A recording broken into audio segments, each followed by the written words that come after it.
कर चुनावी अभियान में जुटे हैं, मैं उनको आभार व्यक्त करता हूं और किसानों की इस भूमि पर माननीय अखिलेश जी का स्वागत करता हूं।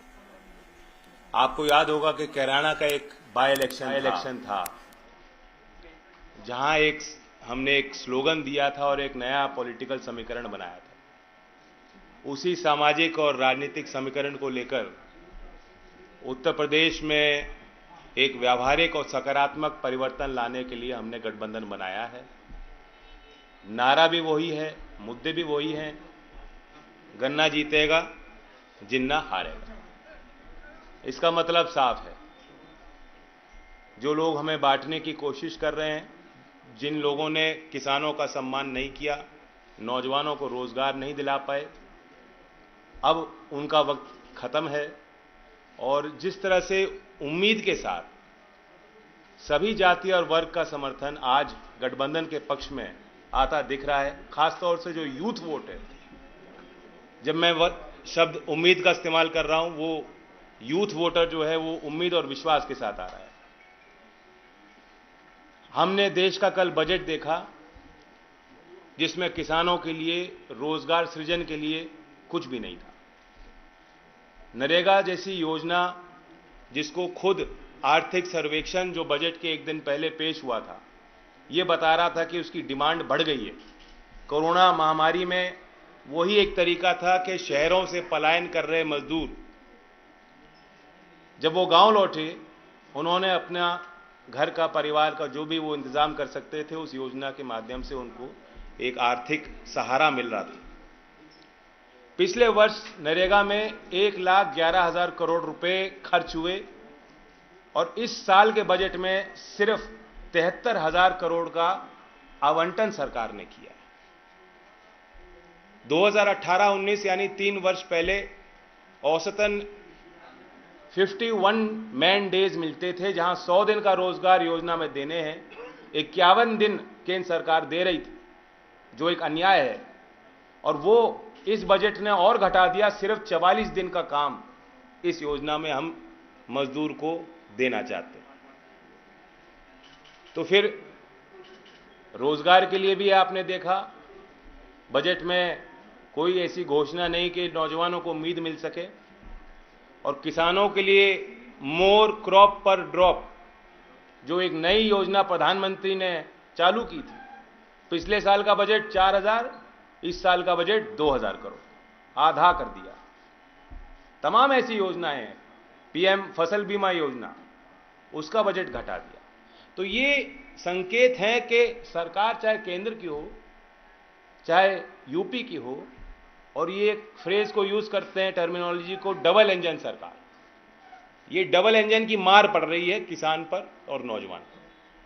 तो आज कैराना की इस धरती पर हम लोग साथ मिलकर आए हैं एक संदेश देने। जिन्ना, औरंगजेब, पाकिस्तान के मुद्दों पर जो लोग चुनाव लड़ रहे हैं, उनको बहुत भारी शिकस्त मिलने वाली है और नौजवान और किसान की जीत होने वाली है। धन्यवाद।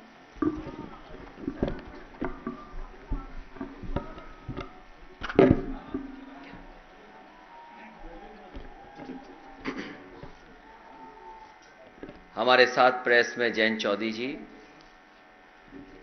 और दोनों दलों के जिलाध्यक्ष, आरएलडी के जिलाध्यक्ष मुकेश सैनी जी, समाजवादी पार्टी के जिलाध्यक्ष अशोक, और हमारे साथ तीनों प्रत्याशी जो गठबंधन के वो मौजूद हैं। मैं सबसे पहले यहाँ के तमाम स्वतंत्रता सेनानी जिनके संघर्षों से और जिनको आज भी हम लोग याद करते हैं, मैं उनको प्रणाम करता हूँ। जहाँ पहले चरण का चुनाव किसानों का चुनाव होने जा रहा है, ये इलाका वो है जहाँ किसान जागरूक भी है, किसान समझदार भी है, और किसानों के लिए जिन्होंने सबसे पहले एक रास्ता दिखाने का काम किया, उनको आर्थिक रूप से मजबूत करने का काम किया, मैं चौधरी चरण सिंह जी को याद करता हूं। उनका लगातार अपने जीवन में जो प्रयास रहा, उनका लगातार जो संघर्ष रहा, उससे आज किसान जागरूक है। जहां चुनाव होने जा रहा है, ये भाईचारा बनाम भारतीय जनता पार्टी चुनाव है। ये चुनाव भाईचारा बनाम भारतीय जनता पार्टी चुनाव इसलिए मैं कहता हूं कि आज उत्तर प्रदेश के किसान, नौजवान, व्यापारी, हर वर्ग के लोग नेगेटिव पॉलिटिक्स को हटाना चाहते हैं। जो नकारात्मक सोच से राजनीति करना चाहते हैं, उन्हें हटाना चाहते हैं। और आपने पूरे उत्तर प्रदेश में देख लिया है, इतना आक्रोश और तिरस्कार किसी भी नेता का नहीं हुआ होगा जितना भारतीय जनता पार्टी के विधायक और उनके लोगों का हो रहा है। जहां जहां से आप जानकारी करेंगे, वहां खबरें आ रही हैं कि भारतीय जनता पार्टी के नेता जिन गांवों में जा रहे हैं, वहां जनता आक्रोश में है और कई जगह इनके विधायक, इनके नेताओं को तिरस्कार का सामना करना पड़ रहा है। कल ही देश का बजट आया, कहते हैं अमृत काल का बजट है, अमृत बजट है। तो पिछले जितने भी बजट थे वो क्या जहर थे? ये भारतीय जनता पार्टी के लोग सोचते हैं कि हम शब्दों के खिलवाड़ से लोगों को भ्रमित कर सकते हैं। अमृत काल का बजट, अमृत बजट कहना, पिछले जो भी बजट थे वो जहर समान थे क्या? और अगर हम सही मायने में देखें तो भारतीय जनता पार्टी भी देखिए क्या है, गरीबों के लिए हीरे सस्ते किए हैं, चप्पल जूते सस्ते किए हैं। कितने गरीब को लाभ होगा हीरा अगर सस्ता हो जाएगा तो? जूते चप्पल सस्ते किए। और सच तो यह है कि रोजगार को लेकर के और अपनी परेशानी को लेकर के लोगों के जूते घिस गए हैं। एक भी परेशानी का ये निराकरण नहीं कर पाए हैं। इसलिए जहां Bharatiya Janata party negative politics कर रही, नकारात्मक राजनीति कर रही है, गठबंधन भाईचारा को लेकर के आगे बढ़ेगा। मुझे खुशी है कि शामली में भाईचारा का स्तंभ बनेगा। तीनों के तीनों प्रत्याशी गठबंधन के ऐतिहासिक जीत करके जाएंगे। हम भरोसा दिलाना चाहते हैं जनता को, जो समाजवादी पार्टी और गठबंधन ने वादे किए उन वादों को पूरा करेंगे। सबसे बड़ा यहाँ के कर्मचारियों की मांग हमेशा रही कि ओल्ड पेंशन बहाल हो। मैं अपने कर्मचारी संगठनों को और कर्मचारियों को भरोसा दिलाता हूँ कि पुरानी पेंशन बहाल होगी। वहीं घरेलू बिजली के लिए 300 यूनिट और सिंचाई पहले की तरह किसानों को मुफ्त होगी। ये सरकार ऐसी है जो खाद नहीं दे पाई, अभी भी चीनी मिलों का भुगतान नहीं कर पाई। और जहां पर बिजली उत्पादन बढ़ाना चाहिए था, भारतीय जनता पार्टी ने केवल बिजली महंगी की है। जिसके पास भी बिजली का बिल आता होगा उसे जरूर बिल देख करके करंट लगता होगा। हम दोनों लोग, गठबंधन के लोग, एक उम्मीद के साथ जनता के बीच में आए हैं।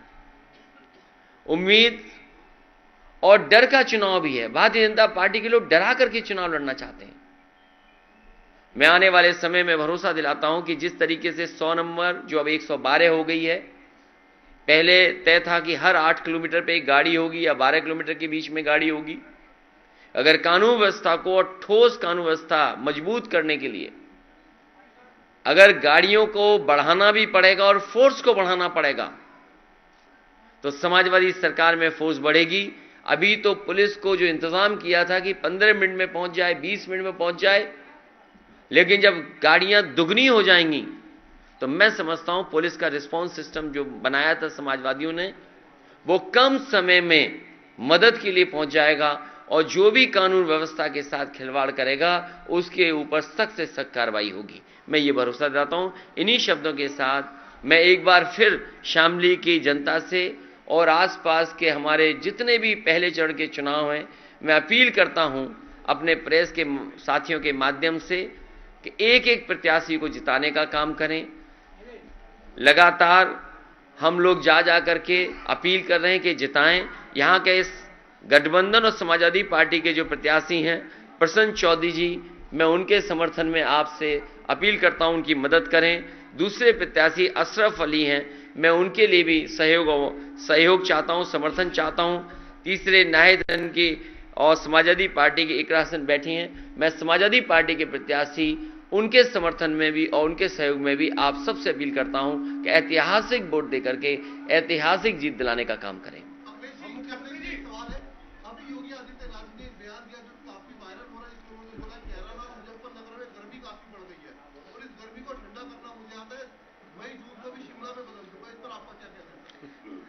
आप मुख्यमंत्री जी से क्या उम्मीद कर सकते हो? मुख्यमंत्री जी ये बताएं कि बिजली का बिल सस्ता होगा कि नहीं होगा। और मुख्यमंत्री जी की भाषा ये पहले दिन में नहीं सुन रहा हूं, पहले दिन की ये बात नहीं है जिस तरीके से वो बात कर रहे हैं। और मैं तो कहूंगा कि इलेक्शन कमीशन इस बात की नोटिस ले कि एक मुख्यमंत्री की भाषा ही नहीं हो सकती। और जहां तक गर्मी का सवाल है, जिस दिन गर्मी खत्म हो जाएगी उस दिन हम लोग मर जाएंगे। जितने भी हम लोग बैठे हैं, अगर गर्म खून हमारे अंदर नहीं बहे तो हम जिंदा क्या रहेंगे। लेकिन जहां तक सवाल मुख्यमंत्री जी का है, उनका एफिडेविट देखिए, कितनी धाराएं उनके ऊपर थी।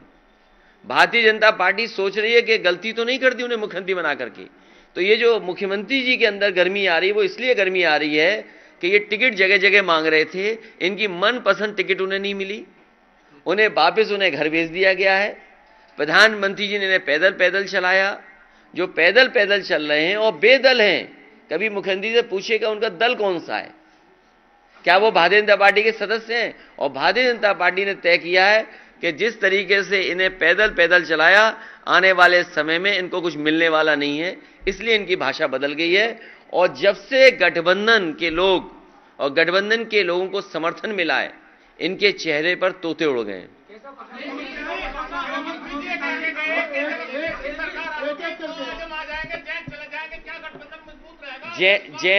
जयंत चौधरी जी का जो सम्मान है, पहले चुनाव से हमारे साथ हैं और लगातार समाजवादी पार्टी उनको वही सम्मान देती रहेगी। सवाल यह है कि भारतीय जनता पार्टी घबराई हुई है कि किसान इस बार समर्थन कर रहा है गठबंधन का, और किसान ये महसूस कर रहा है कि उसके मान सम्मान का चुनाव है। क्या लोग भूल जाएंगे वो जीप चढ़ा दी गई किसानों के ऊपर जिनकी जान चली गई? क्या भारतीय जनता पार्टी के पास उसका जवाब है कुछ?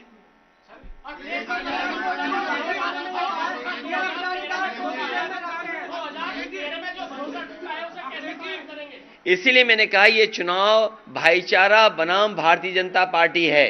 भारतीय जनता पार्टी की नकारात्मक राजनीति है, उनके हर भाषण में नकारात्मक देखोगे आप। लेकिन इस गठबंधन के साथ उम्मीद है कि किसानों की सिंचाई माफ होगी, हमारे कर्मचारियों को पुरानी पेंशन बहाल होगी और बिजली घरेलू माफ होगी, किसानों का 15 दिन में भुगतान होगा। मुझे याद है जिस समय संकट था, पेमेंट नहीं हो पा रहा था, बजट से पैसा दिया गया था, 2000 करोड़ रुपया किसानों को बांटा गया था। आने वाले समय में तय किया है कि चाहे फार्मर्स कॉर्पस फंड बनाना पड़े, फार्मर्स के लिए कहीं से फंड अलग से रखा जाए जिससे कि किसानों को धरना न देना पड़े, ये व्यवस्था लाने का काम समाजवादी लोग करेंगे।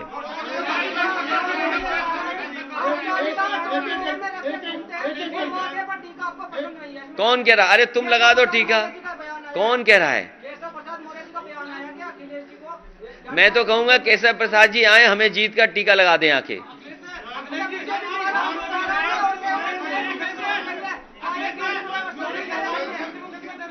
हैं?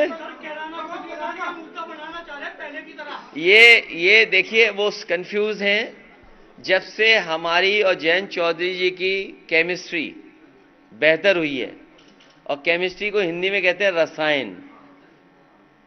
रसायन, और जो लोग पलायन की बात कर रहे हैं, उनका राजनीतिक पलायन उत्तर प्रदेश से होने जा रहा है। ये भाईचारा का चुनाव होने जा रहा है। सब एकता पसंद कर रहे हैं, गंगा जमुनी तहजीब को पसंद कर रहे हैं। केवल भारतीय जनता पार्टी को अपनी उपलब्धियां न बतानी पड़ जाएं, इसलिए जानबूझ करके जनता को भ्रमित कर रहे हैं।